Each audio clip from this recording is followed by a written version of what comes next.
Sean todos bienvenidos a un episodio más de este podcast llamado Cuidando la Sana Doctrina. Si a usted le interesa su salvación y quiere saber realmente si será posible ser hoy en día la iglesia establecida por Cristo, quédese con nosotros porque tendremos un tema de mucho interés para cada uno de ustedes. Sean todos bienvenidos.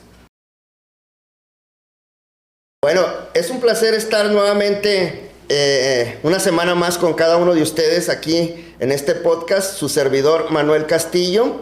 Y bueno, también se encuentra nuestro hermano Jesús Conrado Jiménez. ¿Cómo está, mi hermano? Muy bien, gracias a Dios, hermanos. Gracias nuevamente por estar con nosotros y contentos de poder hablar un poquito del sagrado libro de nuestro Dios en esta hora. Bienvenidos todos.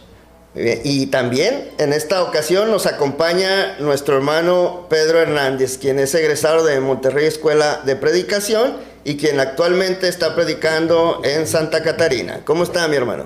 Bien, hermano, muchas gracias por la invitación y un gusto estar aquí participando con ustedes. Esperemos que no sea la única vez, ¿verdad? Y nos siga acompañando más futuros episodios. Bueno, pues mencionábamos algo importante al comienzo de este programa en cuanto a si será posible ser hoy en día la iglesia establecida por Cristo. ¿Será posible que hoy en día pueda existir?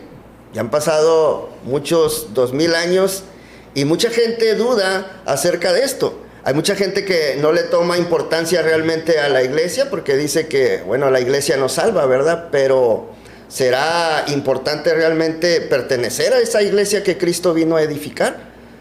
Varias preguntas que estaremos aquí contestando. Y bueno, mencionaba esto, en episodios pasados, podcast pasados, estuvimos tocando nuestro hermano Jesús Conrado y un servidor este tema de acerca de la iglesia de Cristo. Y bueno, mencionábamos algunas marcas que identifican a esa iglesia del Nuevo Testamento. Nuestro hermano Conrado mencionó varias cosas y entre ellas era cómo poder entrar, cómo poder pertenecer a ella, ¿verdad? Ahora, ¿qué podemos nosotros decir para que la gente pudiera identificar esa iglesia que nos narra el Nuevo Testamento?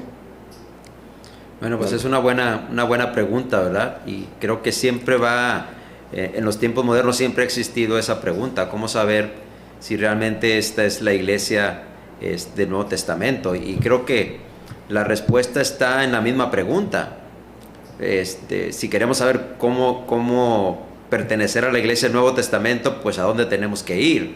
Pues tenemos que ir al Nuevo Testamento. Entonces, creo que la principal fuente para identificar las marcas distintivas de la iglesia es el Nuevo Testamento, porque en lo que tenemos registrado en el Antiguo Testamento, la iglesia aún no existía. Entonces, la gente se pregunta y dice, bueno, ¿será posible que realmente hoy pueda existir la iglesia como cuando empezó? Pues a algunos se les hace muy difícil porque dicen, bueno, ¿cómo podemos saber lo que esa iglesia hacía? ¿Cómo podemos saber lo que ellos realmente creían, lo que practicaban?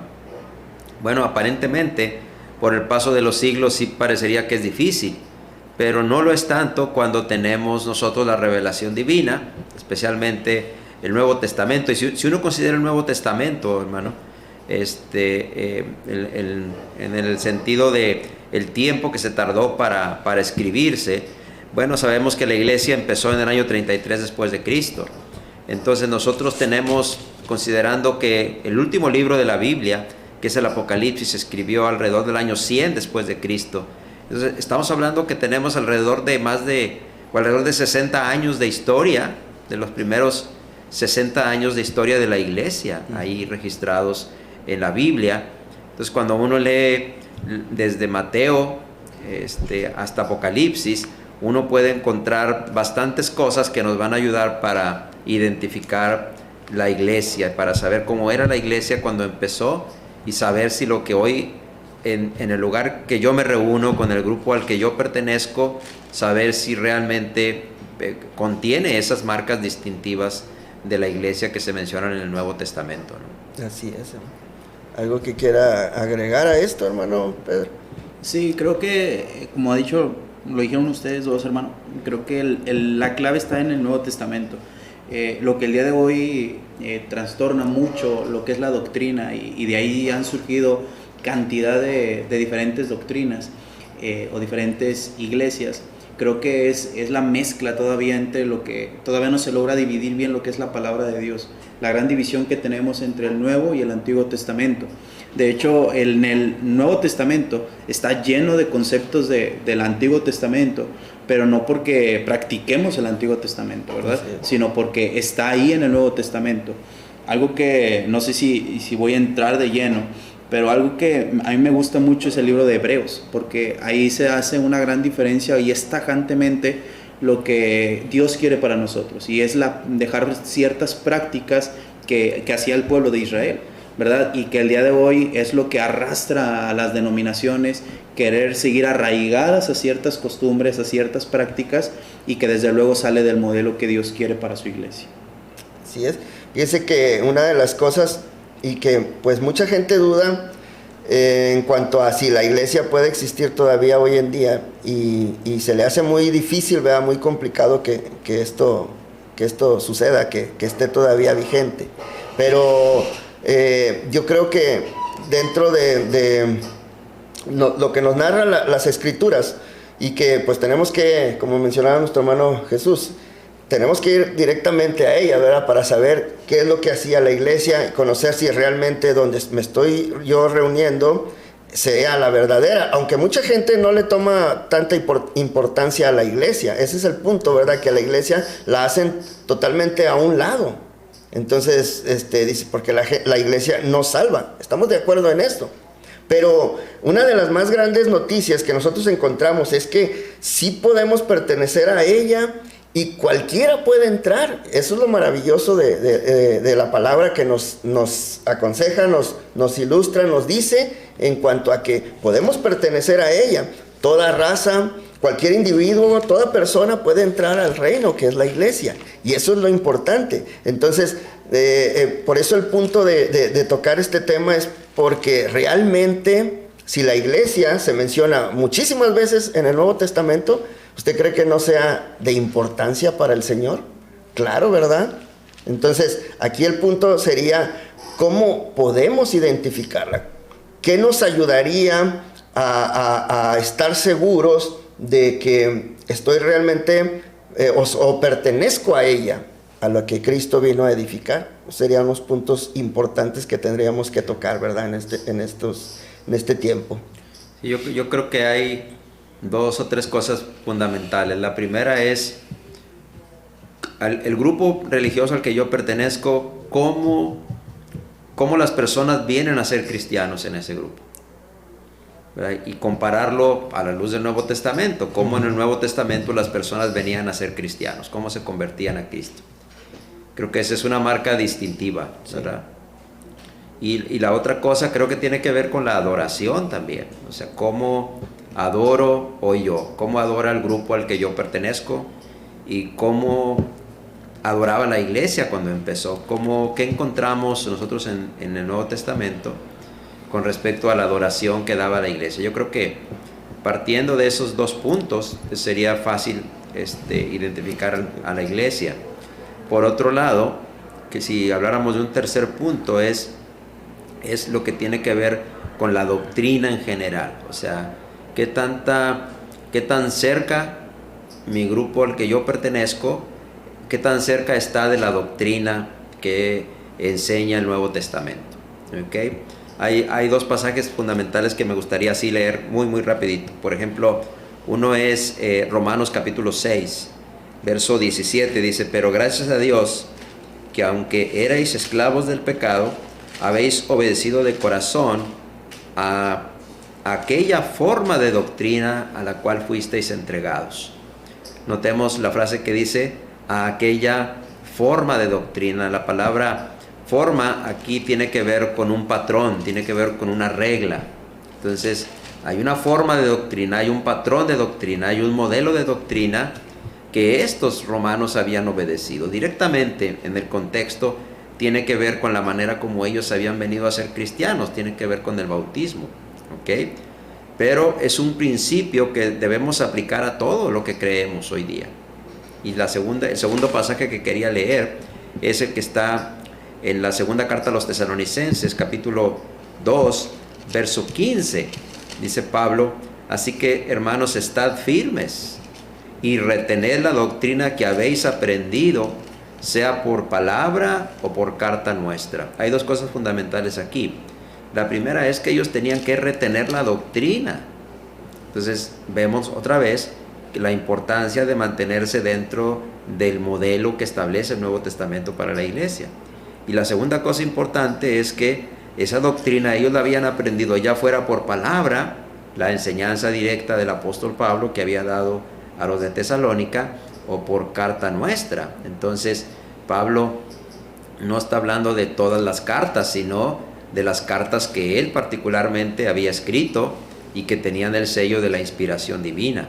Entonces eso nos lleva al punto que para poder distinguir la iglesia necesitamos saber cómo las personas están viniendo a Cristo, cómo las personas están adorando a Dios, pero también cuál es la doctrina que están siguiendo. Es la doctrina del Nuevo Testamento, y esa doctrina tiene que estar soportada en las escrituras del Nuevo Testamento, en la escritura inspirada del Nuevo Testamento. Sí, porque ahorita es muy fácil, por lo general, todas las iglesias dicen, nosotros somos la iglesia del Nuevo Testamento. Eso es lo más fácil decir, ¿verdad? De que soy la iglesia del Nuevo Testamento, a ella yo pertenezco. Pero una cosa es decirlo y otra cosa es demostrar esa identidad mediante sus prácticas. Entonces es donde nosotros podemos darnos cuenta realmente si estamos perteneciendo a la que nos anuncia, lo que nos dice el Nuevo Testamento, ¿verdad? Hermano, creo que la cantidad de denominaciones es algo complicado en dos vertientes diferentes. Una de ellas es que al haber tantas, mucha gente deja de creer en Dios, porque dice, pues al haber tantas iglesias, tantas ideas diferentes, ¿cómo voy a saber cuál es la verdadera? Sí. Y la otra es que en ciertos grupos, en la mayoría, para ellos predican y enseñan que no importa dónde te reúnas, con que tú creas en Dios, con que tú creas que quién es Cristo, tú creas de todo corazón, con eso basta. Entonces la idea o la situación de que hay gran cantidad de doctrinas y erradas, tenemos que decirlo tajantemente, esto se convierte en un problema muy grande para la iglesia. A la pregunta, ¿la iglesia puede seguir vigente hasta el día de hoy? La respuesta es que sí, ¿verdad? La palabra de Dios lo promete en sus mismas letras y nosotros creemos eso. Pero al haber tantas diferentes, esto se convierte en algo difícil a la hora de predicar, a la hora de enseñar, porque muchos dicen, es que ya me dijeron esto, ya me dijeron aquello, ¿a quién le voy a creer? Y otros dicen, no importa dónde vayas, con que tú creas en Dios, con eso estás bien, ¿verdad? Sí. Con eso llegarás al cielo. Y eso es un gran problema. Sí, pues eso lo vamos a encontrar siempre, ¿verdad? De que la gente dice ciertas cosas, pero realmente ¿qué es lo que nos dice la palabra de nuestro Dios? Y hermanos, ¿cuáles serían esos puntos importantes en cuanto a cómo identificarla, en cuanto a cómo adora la iglesia en el Nuevo Testamento o en la actualidad? ¿Está haciendo realmente lo que hacía la iglesia del primer siglo o está algunas cosas le ha de faltar a ella? Yeah. Bueno, es un poquito difícil encontrar hoy grupos religiosos que realmente estén apegados al modelo bíblico de adoración. Jesús fue enfático, ¿verdad? Cuando platicó con la mujer samaritana en Juan capítulo 4, verso 23 y verso 24, cuando Jesús, platicando con ella, después de haber discutido sobre dónde se debería de adorar, ¿verdad? Uh-huh. Jesús... La mujer decía, los judíos dicen que se debe de adorar en Jerusalén, pero nuestros padres han adorado en este monte, ¿verdad? Y ellos dicen que debemos adorar aquí. Y entonces Jesús corrige a la mujer samaritana y le dice, ahora es, la hora viene y ahora es, cuando los verdaderos adoradores adorarán al Padre en espíritu y en verdad, porque el Padre tales adoradores está buscando, ¿verdad? Entonces Dios es espíritu, y los que le adoran en espíritu y en verdad necesario es que adoren. Entonces Jesús marcó ahí los dos principios básicos de una adoración correcta. El primero, dice Jesús que debe de ser en espíritu, y eso involucra la sinceridad de la persona, involucra las emociones de la persona, involucra el sentimiento de la persona, involucra que realmente la persona esté reunida con la iglesia no por costumbre, no por tradición, no porque no hay otra cosa que hacer, no porque es algo que ha hecho toda su vida, sino porque realmente le nace y que tiene un corazón agradecido con Dios y sabe que a Dios le gusta que le adoren y viene a adorar a Dios, ¿verdad? Con un corazón perfectamente dispuesto. Pero Jesús añadió algo más que sinceridad en la adoración. Dijo que debería de ser en verdad. Entonces, Jesús dijo alguna vez: Padre, santifícalos en tu verdad, tu palabra es verdad. ¿Sí? Entonces, ¿cómo saber si lo que yo estoy haciendo para adorar a Dios es lo correcto? Bueno, ¿es conforme a la verdad de Dios? Eso es lo que tenemos que checar, ese es nuestro modelo. Fíjense, en Romanos también, capítulo 8, verso 16, hay algo clave que creo que también nos ayudaría mucho para entender cuál es el modelo de adoración que debemos de seguir. Romanos 8, 16 dice: el Espíritu mismo da testimonio a nuestro espíritu de que somos hijos de Dios. ¿Qué es lo que nos da testimonio de que realmente somos hijos de Dios? ¿Qué es lo que nos da a nuestro espíritu testimonio de que somos hijos de Dios? La palabra espíritu, fíjate, la primera está con E mayúscula, que es una referencia clara al Espíritu Santo de Dios, pero la segunda, nuestro espíritu, está con E minúscula, por tanto se refiere a nuestra persona, a lo que somos nosotros. Es decir, ¿qué es lo que nos dice a nosotros de que realmente somos hijos de Dios? Bueno, dice el testimonio del Espíritu. En el primer siglo era un poquito diferente. El Espíritu dio testimonio de muchas maneras. Una de ellas era a través de los dones milagrosos que podían tener los apóstoles y a quienes les impusieron las manos de los apóstoles. Pero si esto lo traemos a nuestros días, el testimonio del Espíritu, ¿cuál es? Bueno, la revelación del Nuevo Testamento. ¿Qué es lo que me dice a mí que yo soy verdaderamente un hijo de Dios? ¿Lo dice el Espíritu de Dios a través de las Escrituras? Si no, entonces no. Bueno, es lo mismo en cuanto a la adoración, cuando Jesús dijo que debíamos de adorar en verdad. O sea, es nuestra adoración conforme a lo que el Espíritu Santo ha revelado.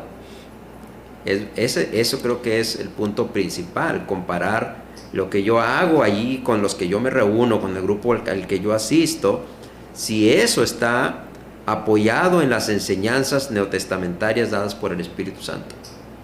Ok, ¿y cuáles serían esas prácticas que tenía la iglesia, hermano? Bueno, Pedrito. Quisiera agregar algo a lo que el hermano ha mencionado. Todo realmente nos tiene que llevar a lo mismo. En este caso, yo veo que en el Nuevo Testamento marca un principio, el principio de una nueva adoración, ¿verdad? En Hebreos capítulo 7, versículo 12, dice: porque cambiado el sacerdocio, necesario es que haya también cambio de ley, ¿verdad? Y al haber diferentes leyes, esto determinaría diferente forma de adorar. Y aquí está haciendo un cambio total y rotundo a la forma de adorar que tenían antes. Ahora, la pregunta que todo mundo deberíamos de hacernos es, bueno, al haber ese cambio de ley, ¿cuál es la forma de adorar que debemos de llevar ahora? Porque durante tanto tiempo adoraron de una forma. Ahora nosotros, ¿cómo debemos adorar? En la misma palabra, en 1 Corintios 9:21, tiene una frase que en lo personal me llama mucho la atención y que creo que nos da mucha luz. Dice: a los que están sin ley, como si yo estuviera sin ley, no estando yo sin ley de Dios, dice, sino bajo la ley de Cristo. Es decir, que la nueva ley la va a determinar Cristo. Por lo tanto, al ser Él quien determina la ley, también va a determinar la forma de adorar, ¿verdad? Gálatas capítulo 6, versículo 2 determina lo mismo, ¿verdad? Sobrellevar las cargas los unos de los otros y cumplir así la ley de Cristo, ¿verdad? Entonces, creo que añadiendo a lo que decía nuestro hermano Conrado, la palabra de Dios reclama en todas sus letras dentro del Nuevo Testamento una forma de adorar diferente. ¿Por qué todo esto se ha cambiado, se ha modificado? En algún momento platicaba yo con alguien y creo que todo esto se debe al propósito de mejorar y a una sinceridad, pero dices, eso parece bueno, ¿verdad? El propósito de mejorar y sinceridad parecen combinaciones buenas, pero lo malo es que todos estos cambios han venido a formar parte de la iglesia, pero no para bien, sino cuando la persona dice, creo que esto puede ser mejor, ¿verdad? Sinceramente yo puedo considerar que si alabamos a Dios de esta manera, creo que le podemos agradar más, pero la verdad es que tal vez es como yo lo pienso, pero no es como la palabra de Dios lo dice. Entonces, esa sinceridad y ese punto de mejorar aparentemente es bueno, pero para Dios no es así. Porque estamos saliendo de la ley de Cristo, estamos saliendo de ese nuevo sacerdocio, estamos enfocándonos más a la parte carnal, ¿verdad? Y ahora, cuando hablamos acerca de los puntos, como decía nuestro hermano, ¿cuáles son esos puntos que realmente pueden distinguir? Si nos metemos a cada uno de los puntos, creo que nos faltaría programas, ¿verdad? Y creo que en algún momento sería bueno tratarlo. Platicaba con el hermano y creo que hay planes de eso, ¿verdad? De enfocar cada uno de esos puntos. Pero creo que todo nos indica ir a buscar esos puntos dentro del Nuevo Testamento. ¿Cómo es que adoraba la iglesia en el Nuevo Testamento? Y entonces, ¿qué podemos nosotros imitar, ¿verdad? De la iglesia en ese tiempo. Así es. Platicaba con el hermano acerca de eso.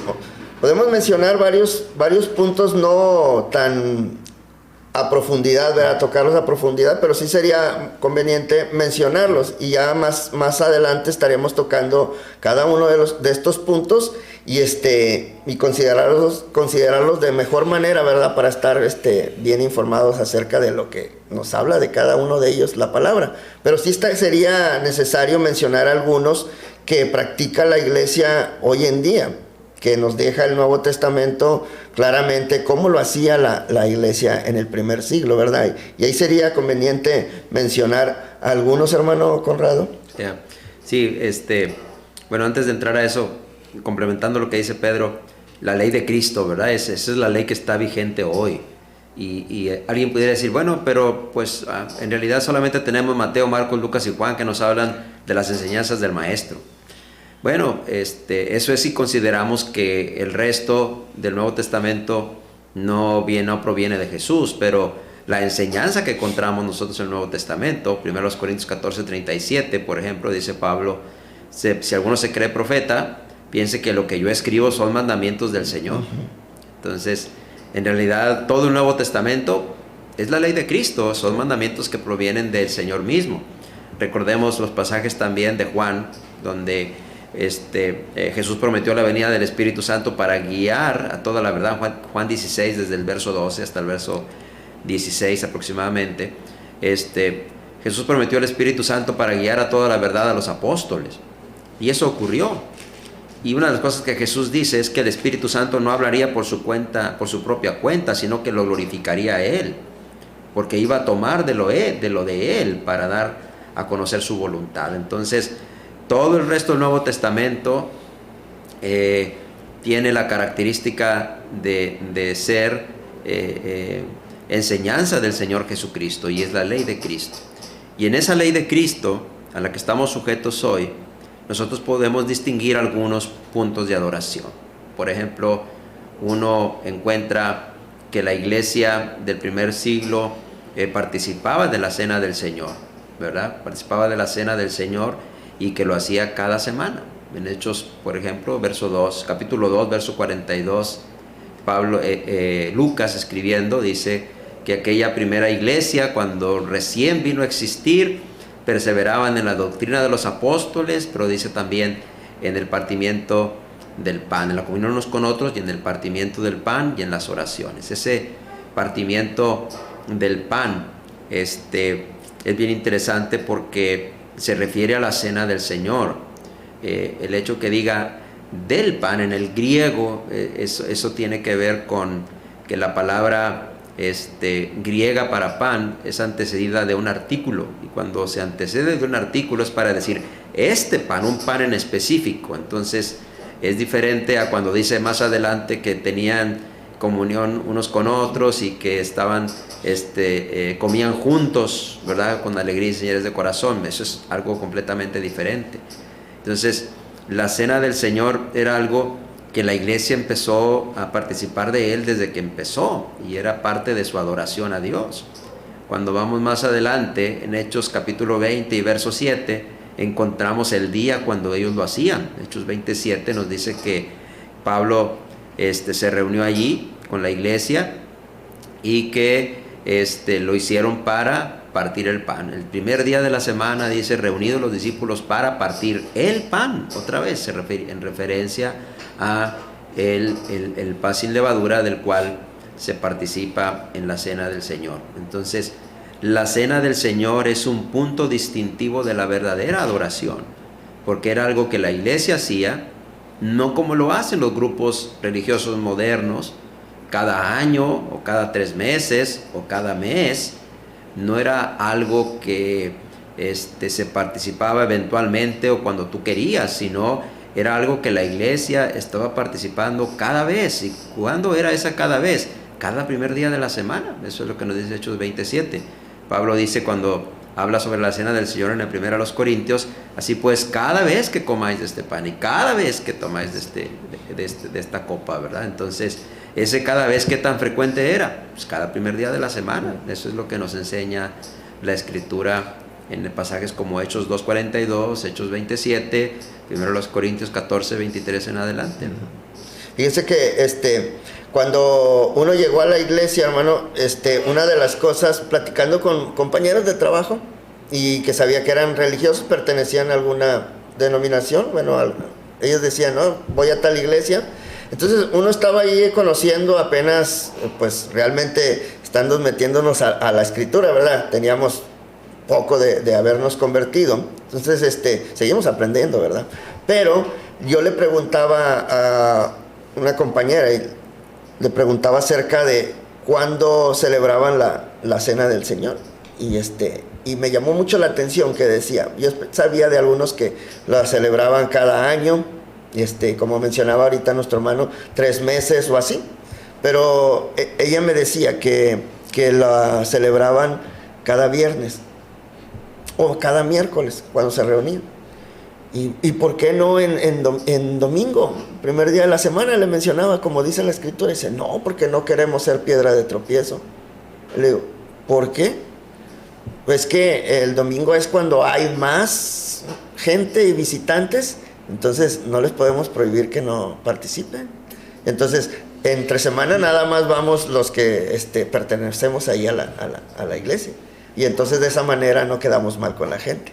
Me llamó mucho la atención, pero le decía yo, no puede ser cierto, porque la Escritura nos enseña que debe de ser el primer día de la semana, ¿verdad?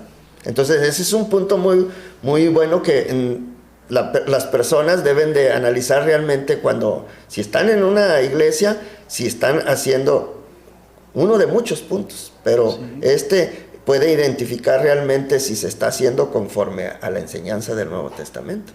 Hermanos, creo que estoy seguro que como ese tipo de ideas surgen en muchos lugares, ¿verdad? Por no tratar de ser mal, por mejorar en ese aspecto. Y cómo vamos a analizar si realmente es lo correcto y lo que deberíamos de hacer. Qué puntos sí podemos llevar a cabo y qué puntos no. Qué mejoras no podemos llevar. La palabra de Dios también es clara con eso, ¿verdad? Las palabras de Pablo a los hermanos en Éfeso, dice en el capítulo 5, tiene combinación de 2 palabras que a mí me llaman mucho la atención, y dice, nadie os engañe, ¿verdad? Dice, con palabras vanas. Y va a empezar a decir Pablo, dice, por estas cosas viene la ira de Dios sobre los hijos de desobediencia. Pero, ¿por qué está diciendo esto Pablo? Dice, ¿cómo es que no nos vamos a dejar engañar? Bueno, en el versículo 10 dice, comprobando lo que es agradable al Señor, ¿verdad? ¿Cómo vamos a comprobar lo que es agradable al Señor? Pues lo acaba de decir nuestro hermano. La misma palabra adjudica dónde está lo que es agradable a Dios, y eso es en la Biblia. Tal vez a mí se me ocurre algo, bueno, vamos a ver qué dice Dios con respecto a eso. Si Dios no lo aprueba, ahí está su palabra, lo podemos hacer. Pero si ya está tajantemente algo por Dios y Dios ha decidido algo, pues creo que no podríamos llegar a ningún cambio en ningún punto de adoración. Así es. Sí, la cena del Señor es algo de lo que, y creo que todos los puntos de adoración que vemos en el Nuevo Testamento, que es confirmado no solamente por la Escritura, sino también por la Escritura no inspirada de los primeros siglos. Por ejemplo, cuando hablamos, algo que muchos comentan, la famosa carta de Plinio a Trajano, ¿verdad? Plinio siendo gobernador de Bitinia y Trajano siendo el emperador romano de ese tiempo. Estamos hablando de el año, un poquito después del año 100 después de Cristo. Entonces, Plinio tiene un problema, que él es un hombre justo, y él quiere tratar justamente a los cristianos que están siendo acusados de ser cristianos. Y él le pregunta al emperador qué tiene que hacer y le explica lo único que hacen estas personas. Y él hace hincapié en que se reúnen el primer día de la semana, algunos al rayar el alba, apenas al salir el sol, que cantan himnos a su Dios y que tienen una ceremonia donde recuerdan a su Dios que murió en una cruz.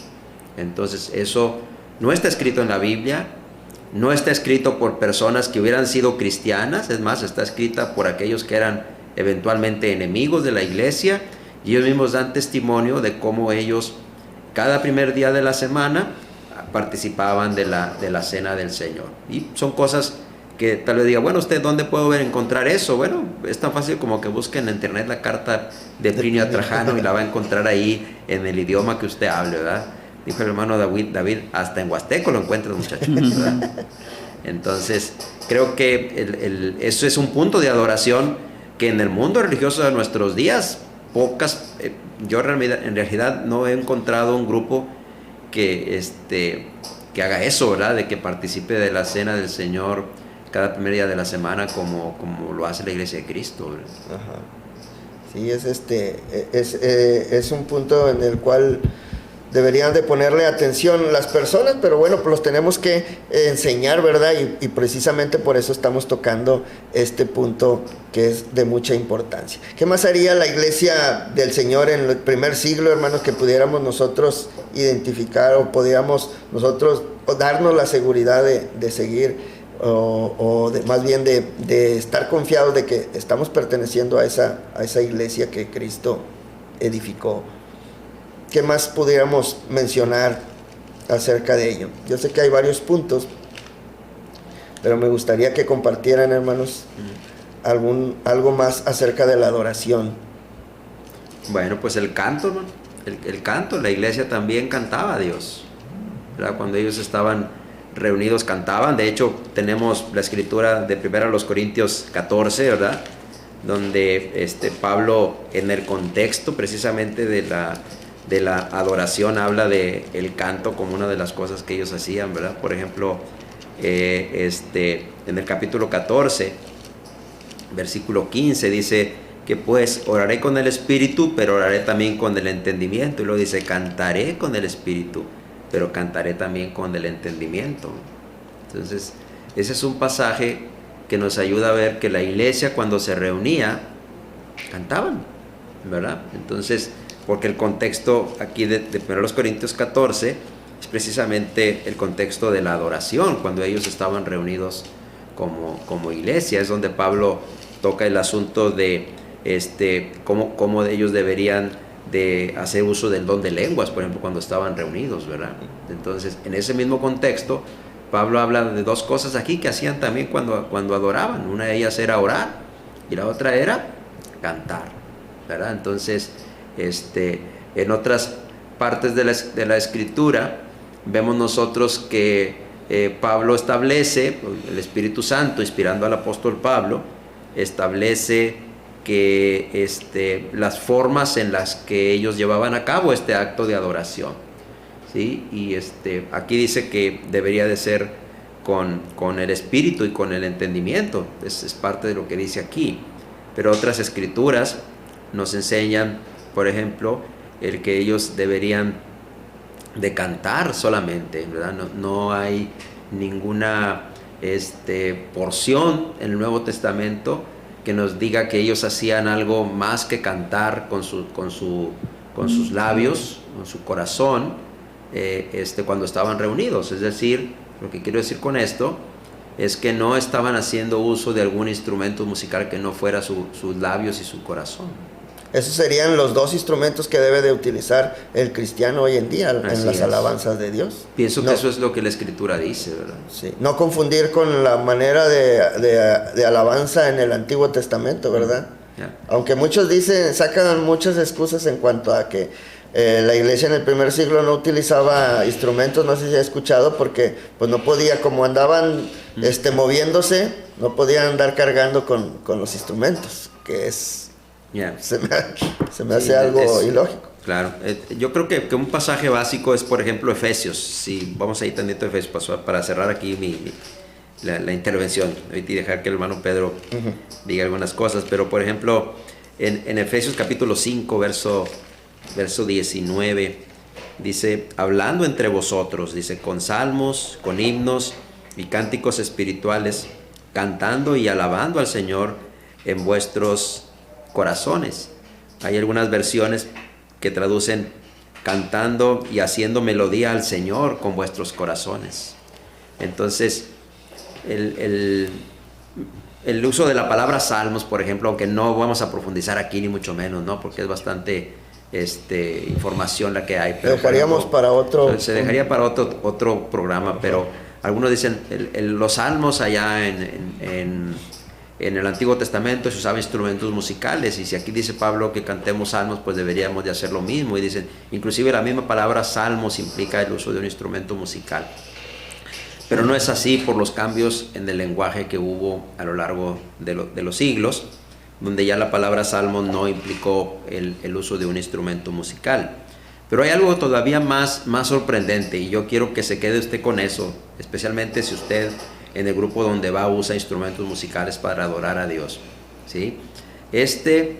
Nunca ningún traductor de la Biblia, y vaya que tenemos traducciones de la Biblia al por mayor, pero nunca pasajes como Efesios 5:19 o Colosenses 3:16 han traducido la palabra, en lugar de traducir la palabra cantar, nunca nadie se ha atrevido a traducirla como tocar.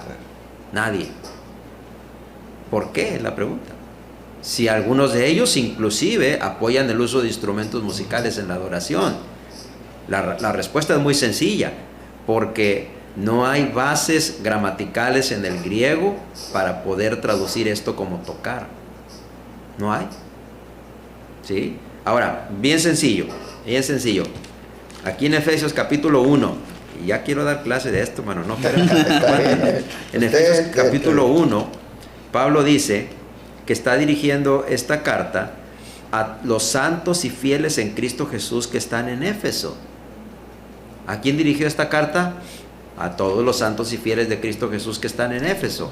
Entonces, a todos esos santos y fieles es a los que Pablo les dice que hablen entre ellos con salmos, himnos y cánticos espirituales.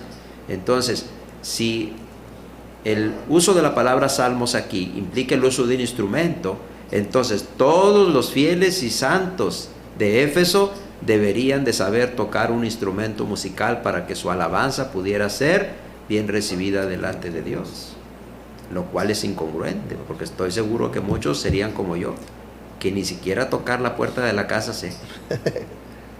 ¿Sí? Sí, hermano. ¿Algo que quiere agregar? No, pues en cada uno de estos puntos creo que seguimos hablando acerca o pudiéramos señalar el punto de hacerlo mejor, o como a nosotros nos parece lo mejor, ¿verdad?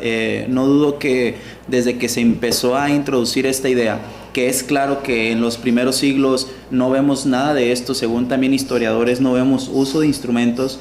He llegado a leer algunas referencias acerca de los primeros grupos o las primeras doctrinas que empezaron a tomar decisiones diferentes a la palabra de Dios, y en muchos de ellos ni siquiera vemos cambio en lo que es el uso de instrumentos. Es decir, en el inicio aún de algunas denominaciones no vemos que ellos usaban instrumentos, ¿verdad? Veía yo un concepto, no sé si lo han escuchado, el canto gregoriano, ¿verdad? El canto gregoriano era muy común en ese tiempo, pero solamente lo empezaban a hacer en los servicios de adoración a Dios, ¿verdad? En algunas iglesias. Y tenía la característica que si hoy día lo buscamos ahí en los videos, ¿verdad? En las diferentes aplicaciones, ya llegan a aparecer cantos gregorianos con instrumentos. Pero si ponemos cantos originales gregorianos, que es más o menos data como del siglo III y IV, vemos que eran cantos que eran sin instrumentos. Siendo específicos de ese punto, el concepto de canto a capela, también lo hemos mencionado mucho, es un concepto que era como en la capilla, ¿verdad? Como cantaban en la iglesia o en el lugar donde se reunían a adorar, y tampoco llevaban instrumentos. Creo que a partir de siglos más recientes, algunos lo establecen a partir del 1600, 1700, donde ya hay algunas ideas acerca de instrumentos dentro de la adoración. Creo que todo va en el punto de querer agradarnos, ¿verdad? Como para mí se escucha mejor. Y si alguien me pregunta, ¿se escucha mejor con una guitarra o sin guitarra? Tal vez mi parte carnal va a decir con una guitarra, ¿verdad? Porque se va a escuchar menos mi voz desafinada. Va a ayudar a eso.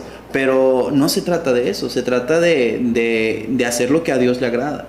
La palabra de Dios, yo recuerdo lo que dice ahí en la primera carta de Juan, en el capítulo 2, donde al final del día que los deseos de la carne, ¿verdad? Y en esto muchas veces los deseos de la carne los relacionamos afuera de la iglesia, pero también en nuestra parte carnal, aún en el servicio de adoración, se muestra el querer brillar, el querer hacer mejor, el querer atraer a más gente, ¿verdad? A mi servicio de adoración. Y pues, ¿qué hacemos? ¿Cómo innovamos? ¿Qué metemos? Y eso es vanagloria, ¿verdad? Eso ya es una parte muy carnal. Y si todo esto lo vamos llevando, creo que nos va llevando más a la carne y alejándonos más de la palabra de Dios. Y si estamos lejos de la palabra de Dios, creo que esa adoración no es agradable a Dios. Juan termina diciendo, porque esto no proviene del Padre, ¿verdad? O sea, todo este tipo de cosas no pueden provenir de Dios. Es claro, como hace el hermano la invitación, si yo estoy asistiendo a un lugar en donde practico tales cosas, pues bueno, ya dijimos, primero necesitamos comprobarlo con la palabra de Dios. Y segundo, si es algo en donde la palabra de Dios tal vez no lo prohíbe, pero va llegado a la parte carnal en vez de la parte espiritual, creo que debemos ser sabios y meditar en cada uno de esos puntos, ¿no? Sí, y he escuchado yo también a personas religiosas, ciertas denominaciones, que se quejan, hermanos, dentro de la adoración, y que ellos aceptan realmente el que se tenga instrumentos en la adoración, en estar en las alabanzas, pero se quejan de los mismos que están tocando, están cantando, que siento que ellos se elevan ellos mismos y ya no están poniendo la atención debida en cuanto a la adoración a Dios. O sea, ya es su ego, no sé, o qué es lo que les levanta, ¿verdad? Para estar tocando. Ya no lo ve, decía una persona, ya no lo veo como esa entrega, esa alabanza a Dios, sino más bien a alabarse ellos. Y es bien peligroso, ¿verdad? Y escuchaba también a personas que decían, no, es que cómo vamos a llenar la iglesia si a la gente le gusta la música, vamos a darle música para poder traer más gente y se pueda llenar esto. Pero pues realmente no es así. Hay una cita que me gusta mucho, hermanos, en cuanto a esto del canto. Es Hebreos capítulo 13, versículo 15, que dice, así que ofrezcamos a Dios por medio de él sacrificio de alabanza, es decir, fruto de labios que confiesan su nombre. Ahí lo podemos ver claramente, es el fruto de labios, ¿verdad? Eso es lo que quiere Dios. O sea, voces y corazón, como ya mencionaba nuestro hermano Conrado, algo muy importante que tenemos que considerar. Me gustaría agregar un punto más en cuanto a la adoración, hermano, que hace diferencia dentro del Nuevo Testamento y es algo muy sencillo que todos los grupos practican y hay una verdad en cuanto a la forma en cómo practicar, y es la oración. O sea, la oración pudiéramos decir que es de lo más sencillo, pero la palabra de Dios lo marca como una rogativa, ¿verdad? Lo marca como una petición, como una acción de gracias y ciertos elementos que intervienen, pero siempre va haciendo una petición, siempre va con ese punto. Algunos grupos o en algunos lugares que hemos podido estar o nos ha tocado ser testigos, que utilizan esto como un mandato, ¿verdad? Como el exigirle algo a Dios. Y no es parte de la adoración donde está dentro del Nuevo Testamento. Dios, tenemos un Padre amoroso, pero ¿quién aún en nuestra humanidad tiene a un Padre y el Hijo llega a exigirle algo al Padre? Creo que nadie, ¿verdad? Todos llegamos cuando queremos algo. ¿Y cómo nos acercamos?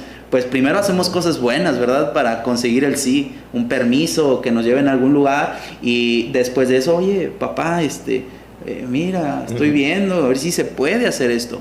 Pero muchos lugares no, el día de hoy consideran que a Dios se le puede exigir, ¿verdad? Ahora con todo esto de Año Nuevo y tú decretas lo que quieres para este año y entonces sí, Dios te lo va a conceder, pero necesitas creer de todo corazón.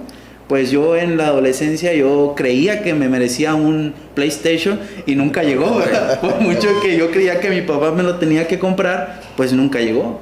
Entonces creo que eso es algo también importante. Ojalá que en algún momento podamos examinar bien el punto de la oración, Claro que pareciera vamos sencillo, a hacer primero, pero creo que sí distingue también en lo que es la iglesia verdadera. Así es. Sí, bueno, la oración pues era otro punto, ¿verdad? Que decíamos Ajá. ahorita que la iglesia hacía. Ahorita que considerábamos primero los Corintios 14, 15, pues lo dice, ¿no? Orar con el espíritu, orar con el entendimiento. Vemos también Hechos 2:42, que la iglesia perseveraba en la doctrina de los apóstoles, en la comunión unos con otros, en el partimiento del pan, pero también dice en las oraciones, ¿no? Entonces, ¿qué hacía la iglesia cuando se reunía para adorar a Dios? Bueno, pues hasta ahorita hemos considerado esos 3 puntos, ¿no? Bíblicamente hablando, el participar de la cena del Señor, el participar de los cantos y también de las oraciones. Desde luego que habría mucho que decir sobre la oración y como las oraciones modernas que se hacen, donde supuestamente se adora a Dios, etcétera. Pero creo que son temas para otros programas. Esos puntos que mencionaba, si exige uno, cómo se debe de hacer, llena de la palabra, porque así también muchos dicen, tiene que contener una oración, si no llega a Dios, tiene que contener mucha palabra, escritura. ¿Cómo le voy a estar yo enseñando escritura a Dios? Entonces es algo importante que tendremos que tocar más adelante acerca de la oración. Ya, el otro punto importante es el de la ofrenda, ¿verdad? La ofrenda también era parte de lo que hacían nuestros primeros hermanos, ¿verdad? La base de esto la tenemos clarita, ¿verdad? Yo creo que no hay acto de adoración más claro que es el de la ofrenda, ¿no? En 1 Corintios 16, 1 y 2, cuando Pablo dice que en cuanto a la ofrenda para los santos, ¿verdad? Dice así, haced vosotros de la manera que ordené en las iglesias de Galacia, ¿verdad? Entonces vemos aquí que no era solamente un mandamiento que Pablo estaba dando a los corintios, sino que ya lo había dado también a las iglesias de Galacia. Entonces Pablo es enfático ahí cuando habla de la ofrenda. Inclusive hay personas que creen que la ofrenda no es un mandamiento, pero Pablo dijo que lo que él escribía eran mandamientos del Señor, y él lo maneja aquí como un mandamiento. Y lo más triste es de que no mismos cristianos no creen que sea la ofrenda como un mandamiento. Definitivamente, ¿verdad? Y Pablo dice ahí cómo debería de ser esto.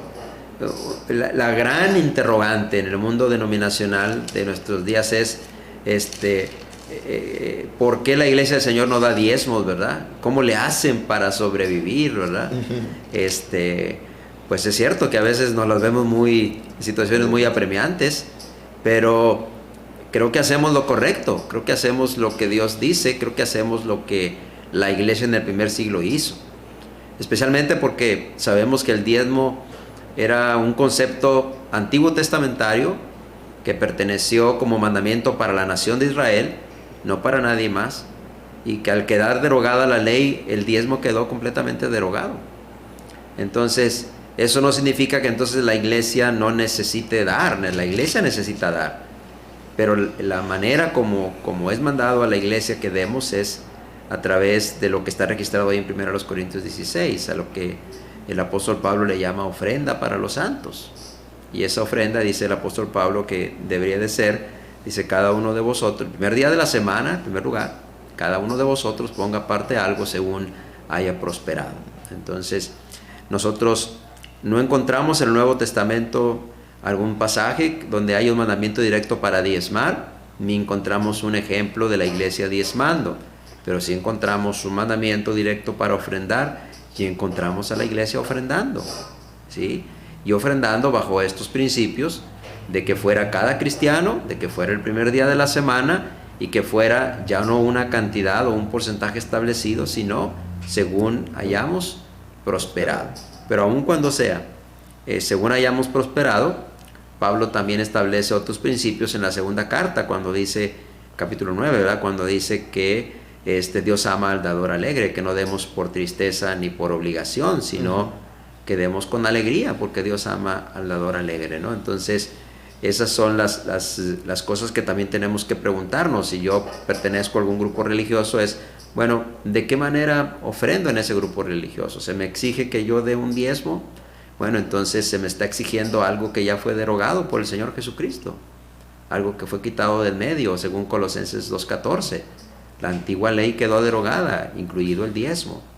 Y sé que esto le puede hacer mucho daño y afectar la economía de muchas personas que están envueltas en grupos religiosos, pero eso es lo que Dios dice.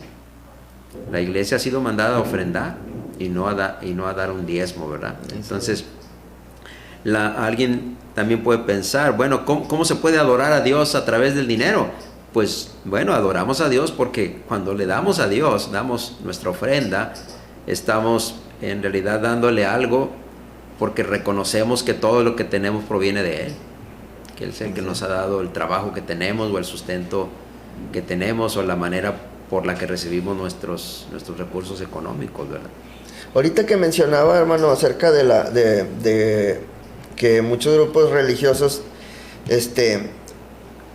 tienen lo del diezmo, hermano, en cuanto a lo de que decía, es que batallamos muchas veces por lo mismo. Nosotros es ofrenda, lo que es ordenado en el Nuevo Testamento. Pero me acordó de algo que batallamos. Dijo una persona, ustedes batallan de otro grupo denominacional, le dijo, ustedes batallan en la Iglesia de Cristo y sus predicadores por eso están como están, porque no les piden el diezmo. Y, pues vamos a pedirle, nada se crean, ¿no? Eso pues realmente, como nos menciona nuestro hermano, pues ya fue quitado, ¿verdad? Fue clavado en la cruz todo el antiguo pacto. Entonces pues no es así. Pero acerca ay, se me fue la palabra, estamos tocando acerca del diezmo, de la ofrenda, hermano. En cuanto a eso, dice también he escuchado, hermanos, que muchas veces se duda dentro de la misma hermandad en cuanto a que se debe de exigir la ofrenda. Pero pues es ordenado, tenemos los pasajes, ahí están 1 Corintios 16:1 y el capítulo 8 de 2 Corintios, el 9 también. Y en cuanto a cómo debemos de darlo, ya mencionaba usted, con alegría, ¿verdad? Y no es como muchas personas enseñan fuera, que dice, ¿cómo es la mejor cantidad? ¿Cómo voy a saber yo que le esté dando a Dios realmente bien, verdad? Y decía una persona, cuando te duela, sí. Cuando te duela en el bolsillo, vas a saber que diste, pero realmente la Escritura dice todo lo contrario, ¿verdad? Para el mundo sí es, si me duele, ay, entonces ahí sí di una buena cantidad, pero acá nosotros como cristianos no debe ser con alegría, porque si lo damos por tristeza, ¿verdad? De otra manera, pues realmente no va a ser aceptable a nuestro Dios. Así es claro cada concepto, ¿verdad? Cada punto de la adoración dentro del Nuevo Testamento y creo que el que nos queda es la predicación, ¿verdad? Y no es la excepción, creo que también es bien tajante la palabra de Dios en cuanto a la predicación. Ahí en Hechos capítulo 20, versículo 8, que mencionaba el hermano, Pablo dice participando del pan, pero también dice enseñando, ¿verdad? Posteriormente habla de la participación de la enseñanza dentro de ese mismo día y algo que creo que sin meternos y profundizar, algo de lo que sí nos debe quedar 100% claro es la participación en la enseñanza con respecto a quién ha designado Dios como el que enseña, ¿verdad? Pablo le dijo a Timoteo ahí en la primera carta, en el capítulo 2, donde no permito a la mujer enseñar, ¿verdad? Él da sus razones ahí, tanto la mujer no fue creada primero, como también la mujer cayó primero en transgresión. Pero posteriormente también vemos el hecho de los requisitos para los obispos, y dentro de esos requisitos que están dirigidos a hermanos, habla de que él tiene que ser apto para enseñar, ¿verdad? Tiene que ser alguien que ya ha estado envuelto en la enseñanza. En todo el concepto que vemos en el Nuevo Testamento, vemos que se desarrolla la predicación dentro de la adoración y que son los hombres los que llevan a cabo este servicio. Y creo que es algo que marca diferencia entre lo que es la iglesia verdadera y los que se han alejado del concepto que Dios ha pedido.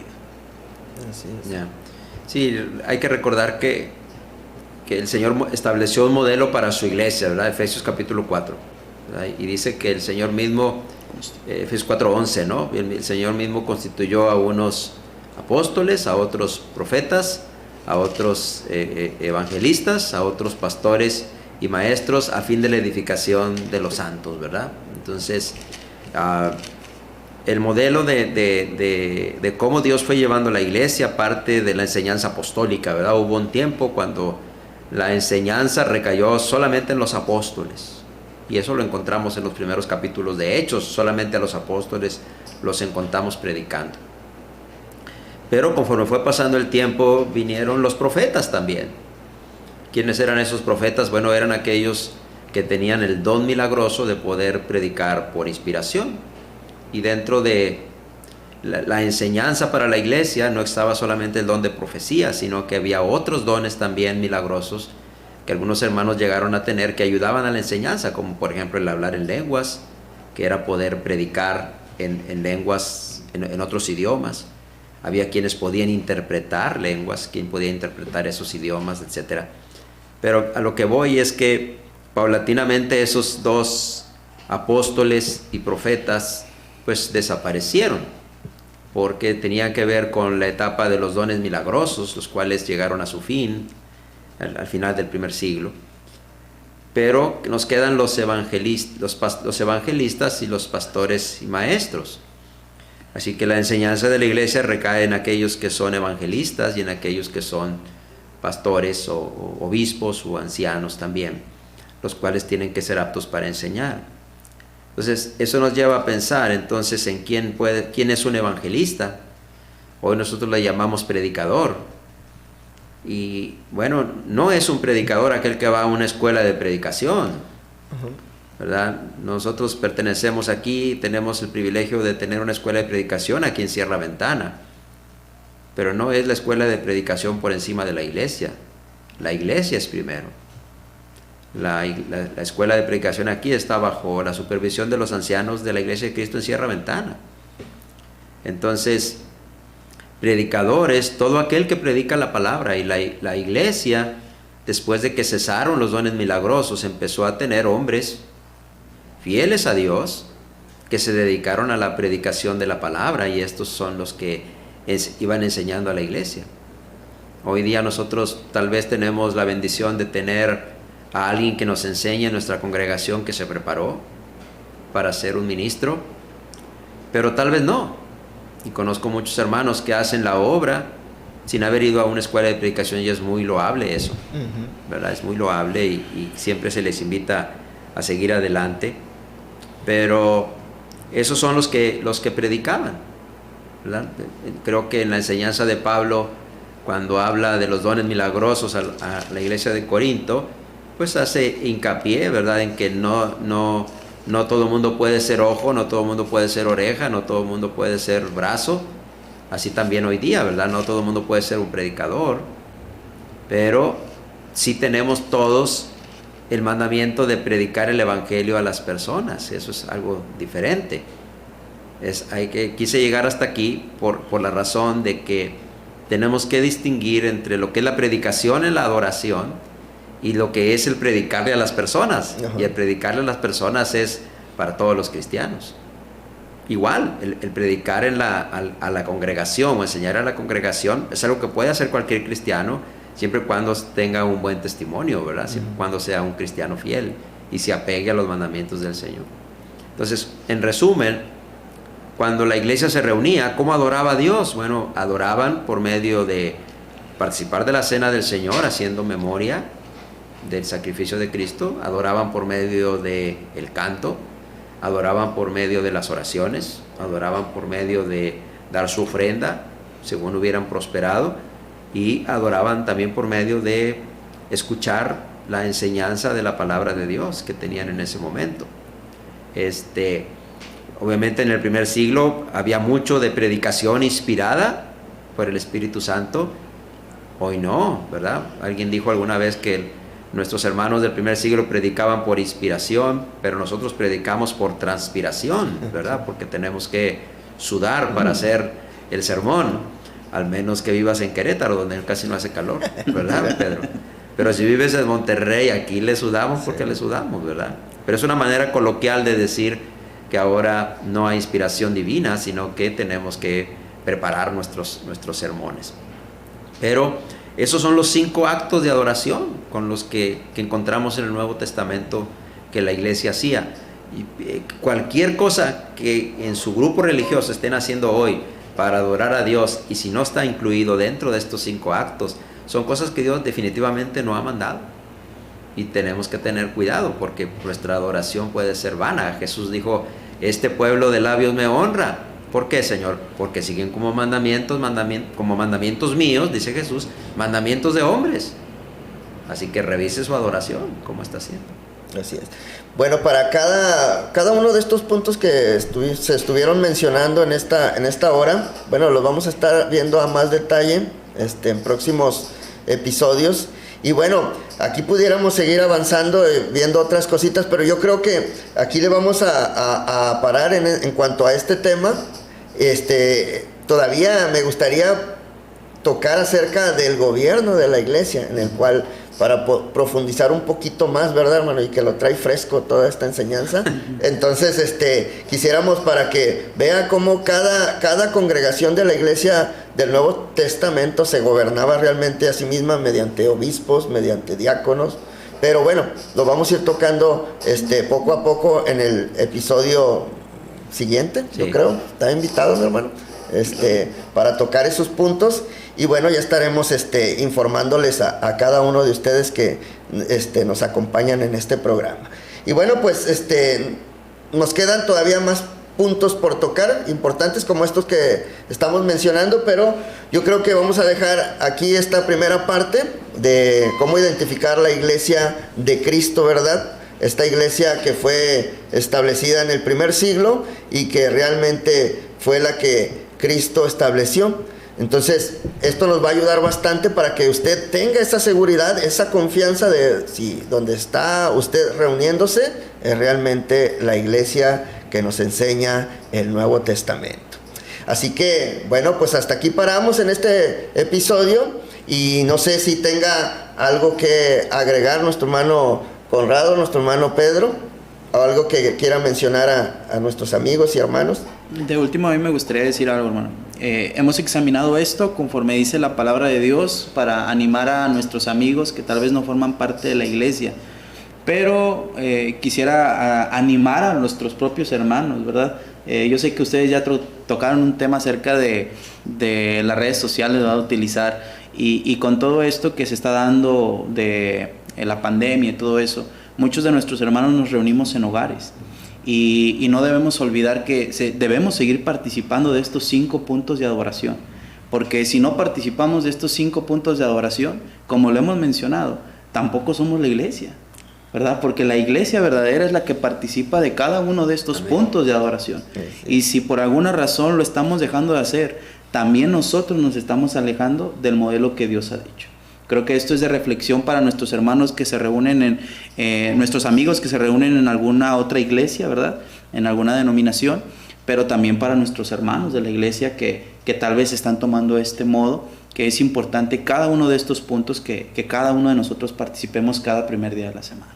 Y muchas gracias, hermano, por la invitación. Gracias a Dios, hermano. Bueno, yo solamente me gustaría comentar, cerrando esto, especialmente para aquellos que no son miembros de la Iglesia de Cristo y que pueden estar incluyendo muchas otras cosas en la adoración, es que no se olviden que en la adoración el espectador es Dios, no nosotros. No se olvide de eso. A quien buscamos agradar no es a nuestros hermanos, no es a las personas que están reunidas. Las personas que están reunidas ahí y los que están dirigiendo los actos de adoración están haciendo lo mismo, están adorando a Dios. El gran espectador en nuestras reuniones es Dios y es a Él a quien debemos agradar con nuestra adoración, porque Él es el que clasifica la adoración como verdadera o falsa, ¿sí? Y bueno, no dejar de invitarles, hermanos, a que compartan estos mensajes. Si nuestro hermano Alex sube algunas secciones ahí poco a poquito, que a veces contiene solamente unas partecitas, luego lo sube todo, etcétera.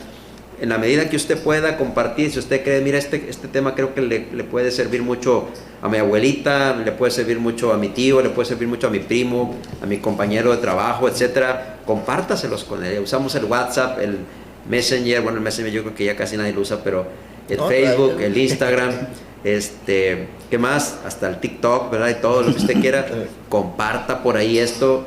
el propósito es hacer llegar esto a más personas para que puedan conocer las verdades eternas que salen del Sagrado Libro de Dios. Dios les bendiga y muchas gracias por estar con nosotros. Así es, gracias a cada uno de ustedes, nuestros hermanos, nuestros amigos que nos escucharon en este episodio. Bueno, pues nos despedimos, pero gracias también a mis hermanos que estuvieron acompañándonos en este episodio, y gracias a SD Media que nos apoya con la producción de este programa. Mi hijo Alejandro Castillo y hermano. Y bueno, nos despedimos no sin antes recordarle que sigan las redes sociales de SD Media para que no se pierda nada del contenido que estamos compartiendo. Los enlaces van a estar apareciendo ahí en la pantalla, y en las descripciones del programa también los puede encontrar. Así que fue un placer de mi parte estar con cada uno de ustedes, mi hermano Jesús Conrado, mi hermano Pedro, mi hermano Alejandro, y bueno, nos despedimos. Dios les bendiga, y primeramente Dios, próximo episodio de Cuidando la Sana Doctrina. Dios les bendiga.